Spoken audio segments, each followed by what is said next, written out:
been a lifelong thing for me, what you just were talking about, because I don't know if I was taught this at some point or whatever, but to me, and I taught my kids this, and now I'm like, oh my gosh, that through the heart is one of the ways that God talks to us.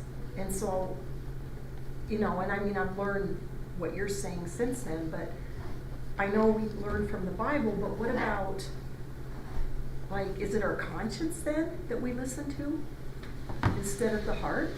Well, your conscience is an educated thing as well.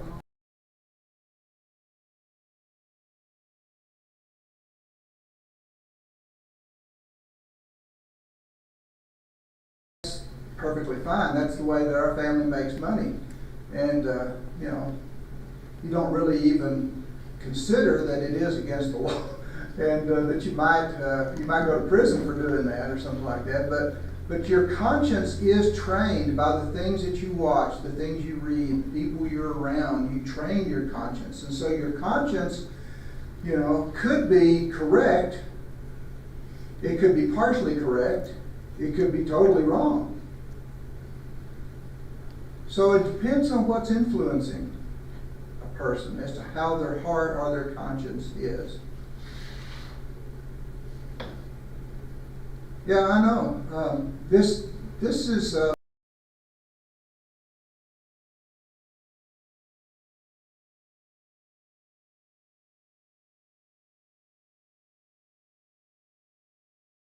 Jews in his day. He said, "Brethren, my heart's desire and my prayer to God for them," talking about the Jews in his day, it's what he's been talking about in the whole previous chapter, "is for their salvation. I want them to be saved, for I bear them witness that they have a zeal for God." Well, who doesn't in the religious world? In all the religious world, there is a zeal for God, but not in accordance with knowledge. What if you don't have the right knowledge? What if you're basing your decisions on something else other than proper direction?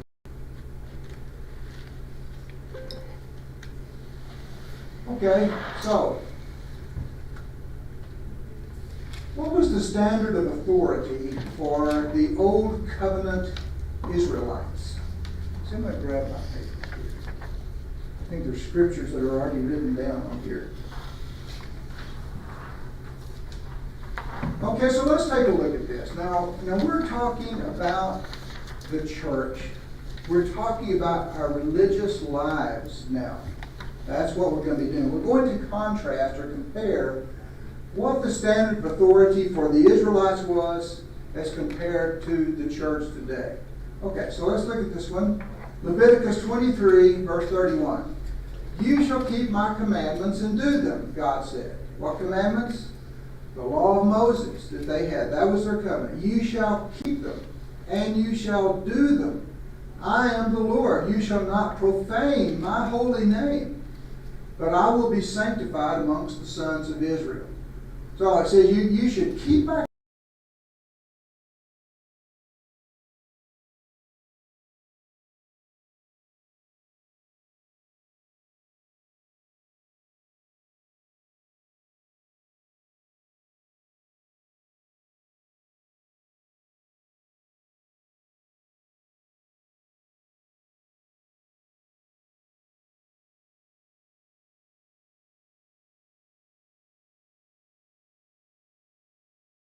told you, don't add more things to it. Don't take things away from it. Just do what I told you. Okay, so we just kind of summarize those up there. "You shall keep my commandments and do them. You shall not add to or take away from them. You shall not profane my holy name. I will be sanctified amongst the sons of Israel." Okay, so that's what we saw in those passages. Now, let's look at this. Look at an example of how this worked out. Laws concerning the Ark of the Covenant. Exodus 25, verse 12. That's in your notes. "You shall cast 4 gold rings for it." Now, this is the Ark of the Covenant, the box that they made that contained the tablets of stone, a few other items. It says, "You shall cast 4 gold rings rings and fasten it on its 4 feet. And 2 rings shall be on one side, 2 rings on the other side. Okay? You shall make poles of acacia wood and overlay them with gold. You shall put the poles into the rings on the sides of the ark to carry the ark with them. The poles shall remain in the rings of the ark. They shall not remove from it. You shall put into the ark the testimony which I gave you. I mean, that's pretty explicit instructions as to how to make the Ark of the Covenant. All right, so you shall carry the ark with poles through rings on its side.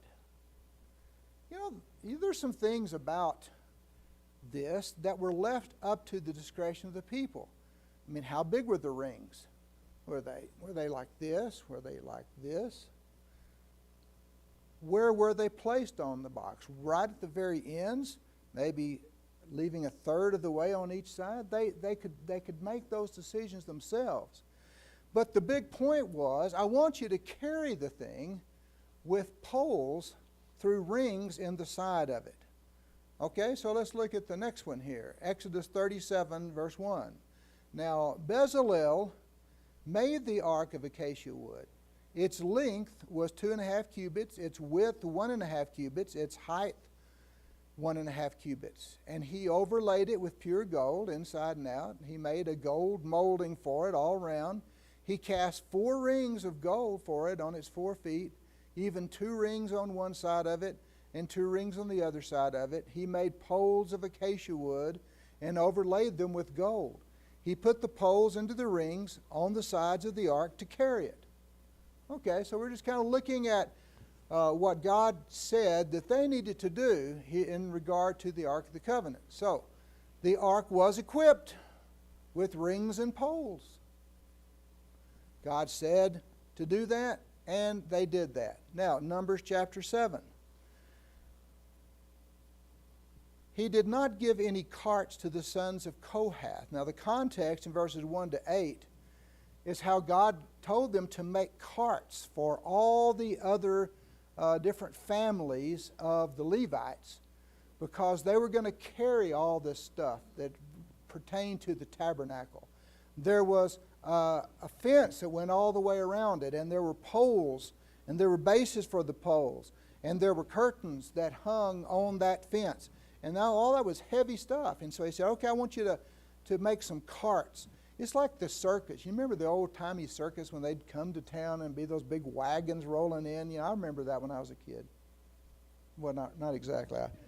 Maybe I saw that on TV or something. But you know, they come rolling in, and this is what they had. All these carts. All the different families were told to make a cart, but there was no directions given to the sons of Kohath, because theirs was the service of the holy. It says objects, but objects is in italics in the text in the Bible because that word is not there. It just says holy. Was the service of the holy. The idea, if you look at the end down there, the holy thing. It's talking about the Ark of the Covenant. It was called the holy thing. And they're supposed to be servicing the holy thing which they carried on the shoulders. So, you know, they were supposed to put the pole on their shoulders and carry the thing. All right, so let's see. No cart was provided to transport the holy thing, the Ark of the Covenant, because it was supposed to be carried. Numbers chapter 4, verse 5. When Aaron and his sons have finished covering the holy thing, and all the furnishings of the sanctuary, when the camp is to set out, after that the sons of Kohath shall come to carry them, so that they will not touch the holy thing and die. These are the things in the tent of meeting which the sons of Kohath are to carry. So they knew that they were not supposed to touch the holy thing. If you touch the holy thing, the Ark of the Covenant, then you will die. So they knew all of these things. These were the laws concerning the Ark of the Covenant, given by the authority of God through His law, through the law of Moses. Now, you know, in the Bible, the story is given of David and how he disrespected God's authority in this thing. 2 Samuel chapter 6, verses 1 to 5. Now David again gathered all the chosen men of Israel, 30,000. And David arose and went with all the people who were with him to Baal Judah, to bring up from there the ark of God, which is called by the name, the very name of the Lord of hosts, who is enthroned above the cherubim. Okay, I mean, they're kind of setting the stage that, hey, this is a pretty sacred object here, called by the very name of God. And they placed the ark of God on a new cart, that they might bring it from the house of Abinadab, which was on the hill. And Uzzah and Ahio, the sons of Abinadab, were leading the new cart. All right, so they're going to move it on down into town now. It's been kind of stored out here in this place. Now they're going to bring it to town. And they put it on a new cart. Well, that's very respectful. They didn't just put it on some old cart. They built a brand new cart for it because it's holy, it deserves our respect. We're going to put it on a new cart. Meanwhile, David and all the house of Israel were celebrating before the Lord with all kinds of instruments made of fir wood, and with lyres, harps, tambourines, castanets, and cymbals. So it's a very important day. This is the Lord's thing, His very holy thing, the Ark of the Covenant. We're finally bringing it down to bring it down into the presence of the people. And so we're going to celebrate, and it says in 1 Chronicles chapter 13, verse 8, David and all Israel were celebrating before God with all their might. I mean, this was not a half-hearted effort. They were very excited. And they were giving it their all and put it on a new cart. They had songs and lyres and harps and tambourines, cymbals and trumpets. And then it says in 2 Samuel 6, verse 6, when they came to the threshing floor of Nacon, Uzzah reached out toward the ark of God and took hold of it, for the oxen nearly upset it. And the anger of the Lord burned against Uzzah, and God struck him down there for his irreverence, and he died there by the ark of the Lord. Well, maybe there was a good reason why they were supposed to carry it and not put it on a cart, because sometimes carts over rough roads kind of sling things around, and so this thing was about to fall, and so Uzzah reaches up and touches it, and he dies immediately. So there were laws concerning the Ark of the Covenant. David disrespected those things, even though he was very respectful in his disrespect of it. It was a grand celebration, dancing with all their might, and all kinds of instruments, that everybody was happy. We see the same thing happen in Leviticus 10, verses 1 to 3, when Nadab and Abihu, two sons of Aaron, the high priest, they went and got fire for their censers from a different place than the Lord had told them they were supposed to. And just lightning or fire came down from heaven and just burned them up. And it says at the very end of this, by those who come near me, I will be treated as holy, God says.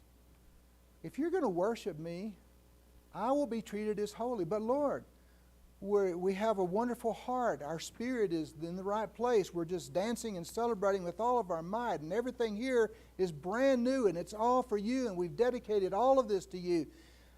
But you're not doing what I told you to do. That's what he would have said to them. So what are we to learn from this about God's authority? If God has the authority to tell us how He wants things and what He wants it to be like, what do we learn? Yeah, He's pretty serious. He's pretty serious about it. Now, if He doesn't tell you specifically about something, you might be able to say, well, we could do it this way, we could do it that way. He didn't say. And so we have a lot of leniency on things. We have a lot of leeway. But there are some things that He says specifically, and He expects us to respect that. So the question is God's authority less today than it was back then? Do you think maybe it's a different God? Do you think maybe he doesn't really care anymore. He just says, you know what? There's so few people that really even love me or believe in me at all. Anything, if you just throw me anything, just give me something here. Give me some worship of some kind, because I'm desperate for it. I just need it. So do it any way you want to. Do you think that it is less now? I have a feeling that subconsciously we do. Yes, Judy? I agree with you. It is no less, but I have heard over and over, and I didn't grow up in the church, so there was some searching as an adult that I did. But it was, we're in a different time now. Things are different now than they were back then. And so I heard a lot of that, and I feel like we get caught up in that as part of the world, especially with this LGBTQ movement that's coming forward. And the video Chris showed in worship the one day with the woman reciting something, anyway, about women having their authority in a congregation when we are specifically told not to. But because we're in a new time now and women are equal now, and I think it's very misleading. Even though maybe their heart's in the right place, I don't know. I can't say, but so yeah, I think it is subconsciously as a whole. I think we maybe do think that it's a little less. Yeah, you know. So tonight they're celebrating the decades of the 60s and 70s, and some people. I was talking about this with some people a few days ago. It's like, what was it like growing up in the 60s? Oh, I tell you, I have said it before. I remember one time I was talking to the secretary down in La Mesa, Texas. This was in the 80s. And so both of us were, see, how old were we in the 80s? I guess we would have, in our 30s or so, yeah. And the secretary was about the same age, and I said, man, I tell you, anybody who survived the 60s, that was an amazing time, boy. And you know what everybody said back then? Hey, this is the 60s. You know, this isn't like it was. I mean, this is the 60s now, and brother, we're a new generation. And so I listen to a lot of 60s and 70s music now when I'm working out in the yard. And so I was listening. There's a song by The Who. Who? The Who, by The Who. You know who. And their song was My Generation. This is my generation, my generation. It's like, so what? And I listened to Bob Dylan, and you know, he said, he had a song, Times They Are A-Changin', he said. And he was right. I'm telling you, that generation of the 60s who were in the 20 years old and 25 years old at that time, they're old people now. But they have lived their whole life wanting to change things. And there's a warning in that song. You ought to go listen to that song by Bob Dylan, Times They Are A-Changin'. He warns the senators, the governors, he warns the parents, your children are ours. We're going to take your children and we're going to reshape their minds. And so whenever I was living in the 70s, you know what people said? Hey, this is the 70s. This is the 70s. Things are different now. And you know what they said in the 90s? This is the 90s. This is our generation. Our generation is different. Every new generation, like those kids that are right out there, I'm looking at them, they're going to grow up wanting their generation to be different and special. Every generation wants to be special. And we can be special. Except in one thing, and that is the authority of the Word of God. That stays the same, and that's not asking that much from us. Our lives can be full and wonderful, and things can change. And the roles of women can change, and they have, and we respect that. We all do. But the things of God, that's what we'll be getting to. Next week, we want to look at a contrast between the Old Covenant, the standard of authority of that, which we just saw, and what does the New Covenant say for the church today? Is it much different? Is it relaxed? Is it any more relaxed than it was? Well, I can hardly wait to see. We'll see that next week. All right, so we'll let you go.